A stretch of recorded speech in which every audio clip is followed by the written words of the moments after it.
ওরে শালা, ওইদিকে অনেক সুন্দর আছে জায়গা। হ্যাঁ হ্যাঁ, ওইদিকে মেঘ দেখা যাচ্ছে অনেক সুন্দর।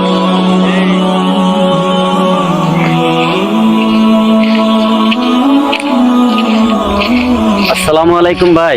ওয়ালাইকুম আসসালাম আসসালাম। রাহমাতুল্লাহি ওয়া বারাকাতুহু। আপনারা কি এখানে বেড়াইতে আসছেন? জি, আমরা হ্যাঁ। ঢাকা থেকে আসছি। ঢাকা থেকে আসছেন, আলহামদুলিল্লাহ ভালো। আপনারা এখানে আসছেন, আমরা অত্যন্ত খুশি হয়েছি।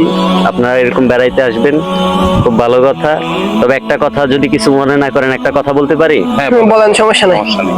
আমি ওইখান থেকে খেয়াল করলাম, আপনারা এইখানে আসার সময় একজনে পানি খাওয়ার পরে বোতলটা এখানে ফেলে দিল পাহাড়ে। তারপরে আরেকজন চিপস খাওয়ার পর একটা ছিল, প্যাকেট ছিল, এখানে ফেলে দিল। তো এটা হচ্ছে প্রকৃতি। এই প্রকৃতির মধ্যে আপনারা দেখতে আসেন, এই প্লাস্টিক বর্জ্য বোতল, হ্যাঁ। তারপরে হচ্ছে যে চিপসের প্যাকেট, এসব কিন্তু পচে না, আপনারা জানেন।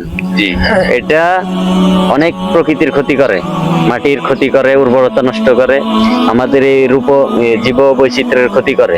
তো আপনাদের কাছে একটা অনুরোধ, আপনারা এইসব প্লাস্টিক বর্জ্যগুলা নির্দিষ্ট স্থানে ফেলবেন, দয়া করে। বুঝতে পারছেন আপনারা? হ্যাঁ হ্যাঁ, জি বুঝতে পারছি ভাইয়া। আচ্ছা, ঠিক আছে, ধন্যবাদ, ভালো থাকবেন। ইনশাল্লাহ সবসময় আসবেন, দেখা হবে। ইনশাল্লাহ। আসসালামু আলাইকুম। ইনশাল্লাহ।